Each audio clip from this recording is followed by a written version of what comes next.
بھی یاد رکھیں، ہم سمجھتے ہیں کہ ہم نے مسجد میں جانا چھوڑ دیا، میں نے نماز چھوڑ دی،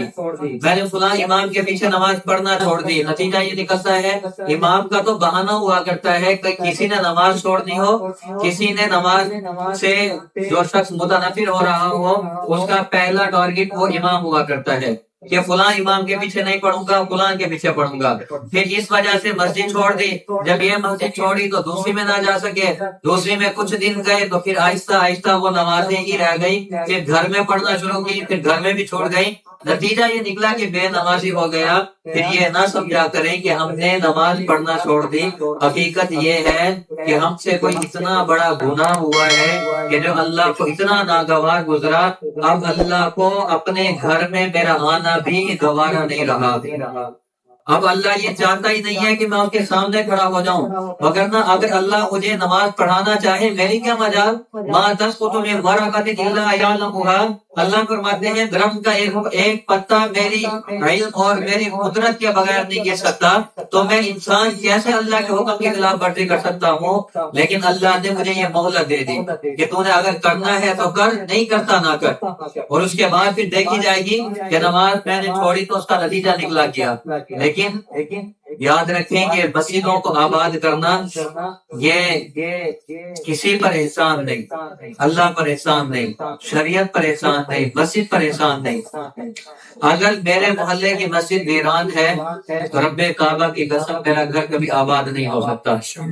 میرے گھر میں قرآن بند پڑا ہے، میری مسجد میں رکھے ہوئے قرآنوں پر دھول جم چکی ہے، میری مسجد میں اگر ایک صف بھی پوری نہیں ہوتی نمازیوں سے، میری مسجد ویران ہو گئی ہے، اور پھر میں کبھی پیر کے پاؤں پکڑوں، کبھی فقیر کے آگے سر جھکاؤں، کبھی کسی کے گھٹنوں کو ہاتھ لگاؤں، کبھی کسی کی داڑھی کو ہاتھ لگاؤں، کبھی کسی کے آگے ہاتھ جوڑوں کہ میرے لیے دعا کر دو، میرے گھر میں یہ ہو جائے وہ ہو جائے، میرے گھر میں بے برکتی ہے، نحوست ہے، بیماری ہے، ہر طرح کے مسائل اور مسائل ہیں، تو ہم کتنے بڑے بے وقوف کہ جس وجہ سے وہ بیماری آئی، جس وجہ سے وہ نحوست آئی، اس کو ہم نے ختم نہیں کرنا، پیروں فقیروں کے پاس جا رہے ہیں۔ کسی نے اس موقع کے مناسبت سے بہترین بات کی کہ جب تم اللہ کو ناراض کرتے ہو تو صرف ایک تعویذ نہیں، تم پورے پیر کو بھی اٹھا کر گلے میں لٹکا لو، تمہارا بھلا نہیں ہو سکتا،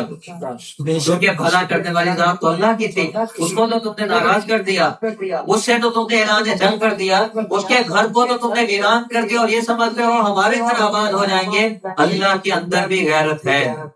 اللہ غیرت بنانے والے ہیں، غیرت کے موجد اللہ کی ذات ہے۔ آپ نے سنا ہوگا کہ اللہ ہر گناہ معاف کرتے ہیں سوائے شرک کے۔ ایک بندے نے ساری زندگی نمازیں پڑھی، تہجدیں پڑھی، اس نے ہر سال حج پر حج کیا، لیکن مرنے سے پہلے ایک مرتبہ شرک کیا اور بغیر توبہ کے مر گیا، تو یہ ہمیشہ ہمیشہ کے لیے جہنم میں چلا گیا۔ علماء نے اس پر لکھا کہ گناہ تو اور بھی بہت بڑے ہیں، ڈاکہ ڈالنا گناہ ہے، زنا کرنا گناہ ہے، کسی کے حق پر ڈاکہ ڈالنا، کسی کا حق کھا لینا، سارے گناہ ہیں، لیکن ہر گناہ کے لیے حکم یہ ہے کہ یہ پہلے اپنی سزا بھگتے گا پھر واپس جنت میں آئے گا۔ شرک والے کے لیے اللہ نے کہا نہیں، پوری زندگی یہ عبادتیں کرتا رہا، مرنے سے ایک لمحہ پہلے اس نے شرک کر لیا تو یہ ہمیشہ کے لیے جہنمی ہو گیا۔ اس پر علماء نے لکھا اس شرک کی وجہ یہ ہے کہ اس ایک عمل کی وجہ سے اللہ نے ہمیشہ کے لیے اس کو جہنم میں خرد کر دیا۔ وجہ یہ ہے کہ جب ہمارا کسی سے نکاح ہوتا ہے تو اس کو عقد نکاح کہا جاتا ہے کہ میرا فلاں سے عقد ہو گیا، یا ہماری اردو زبان میں اور عربی میں یہی کہا جاتا ہے کہ عقد ہو گیا۔ عقد کا معنی یہ ہے کہ میری اس سے گرہ باندھ دی گئی ہے، میرا عقد باندھ دیا گیا اس شخص کے ساتھ۔ اب ہماری جب تک یہ عقد باقی ہے، نکاح باقی ہے، تو ہم دونوں ایک جگہ پر ہیں۔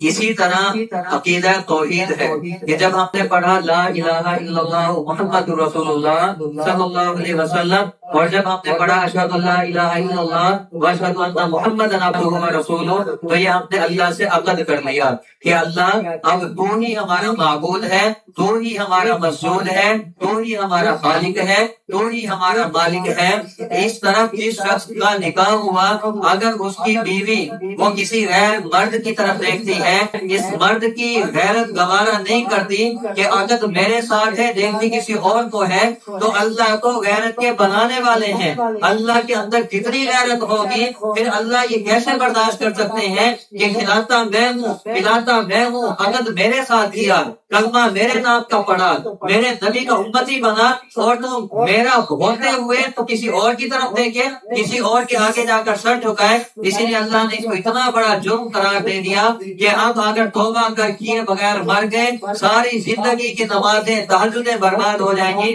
ہمیشہ ہمیشہ کے لیے اللہ جہنم میں ڈال دیں گے۔ جب میری اور آپ کی غیرت ہے تو اللہ کی غیرت کتنی ہوگی۔ میرے گھر کو کوئی برباد کرنا چاہے، میں ساری زندگی اس کا منہ نہیں دیکھنا چاہتا، میرے گھر میں کوئی جھگڑا ڈالنا چاہے، میرے دل میں اس کی نفرت پیدا ہو جاتی ہے۔ تو جب ہم اللہ کے گھر کو ویران کریں گے، کیا اللہ ہمارے گھروں کو چھوڑ دیں گے؟ کیا اللہ ہمارے گھروں کو ویران نہیں کریں گے؟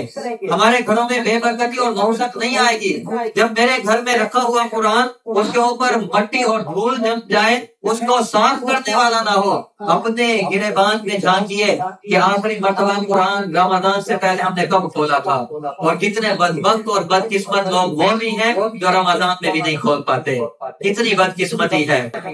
اس مبارک مہینے میں بھی قرآن کو کھولنے کی توفیق نہیں ہو رہی۔ اور یہ قرآن ہم سمجھتے ہیں قرآن ہے،